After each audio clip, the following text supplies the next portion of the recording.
السلام عليكم ورحمة الله وبركاته. ازيك يا حبايب قلبي؟ عاملين ايه؟ يا رب تكونوا بخير. والنهاردة هنعمل مع بعض أكلة تاكلي منها أحسن لما تكوني عاملة فراخ أو لحمة، وريحتها هتقلب البيت وهطلبها منك كل يوم، وهتنفع معاكي فطار أو غدا أو عشاء. يلا نسمي الله ونقول المقادير. معنا 5 حبايات طماطم متقطعين بدون قشر، و2 بطاطس مقطعينها مكعبات، وفلفلايه كبيره متقطعه حامي او بارد زي ما انت عايزه، و2 فصين توم مفرومين، وبصلايه وسط متقطعه. هنجيب طاسه ونحطها على النار وهننزل بشويه زيت، واول ما الزيت يسخن معانا نروح نازلين البطاطس،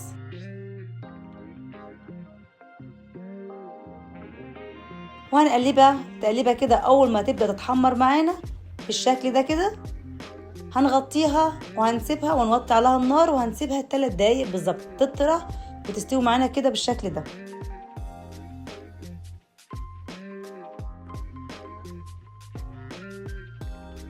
وبعد كده هروح نازلين بالبصل،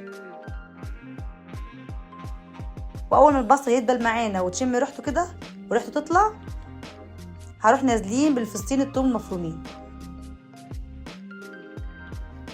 واول ما الثوم ريحته تطلع معانا كده اروح نازلين بالفلفل.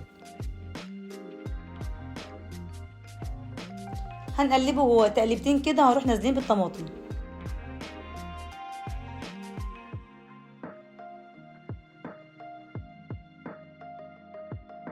وبعد كده هننزل بالبهارات بتاعتنا.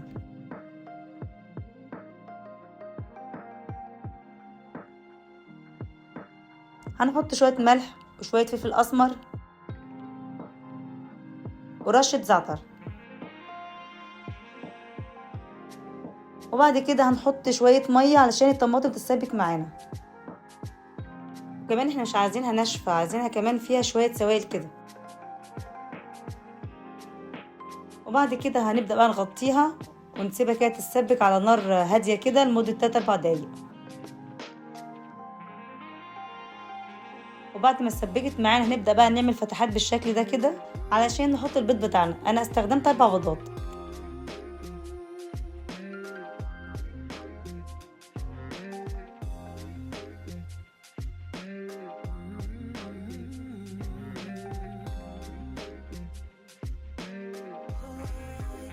وهنبدا بقى نفتح الصفار بتاعنا بالشكل ده، وهنحط على كل بيضه شويه فلفل اسمر. هنحط بقى شويه جبن، عندك اي جبن عندك تحطيها، انا حطيت جبنه موتزاريلا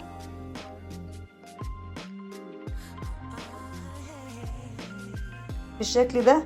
وهنبدا بقى نغطيها وعلى نار هاديه جدا عشان البيض بتاعنا يستوي والجبنه تسيح بالشكل ده. وبجد تحفه، بجد ريحتها والله قلب البيت، والطعم جميل قوي بجد. هتعجب وهتعجب اولادك بجد. جربيها وقولي عليها شكشوكه، قولي عليها اللي تقوليه، هي ميكس كله كده مع بعض وجميل قوي. وبس كده، وده كان الفيديو بتاعنا النهارده. بجد يا رب يعجبكم، واستنى رايكم في الكومنتات، واشوفكم على خير الفيديو الجاي. وما تنسيش تعملي لايك وشير ومتابعه للقناه عشان يوصلك كل فيديوهاتي. والسلام عليكم ورحمه الله وبركاته.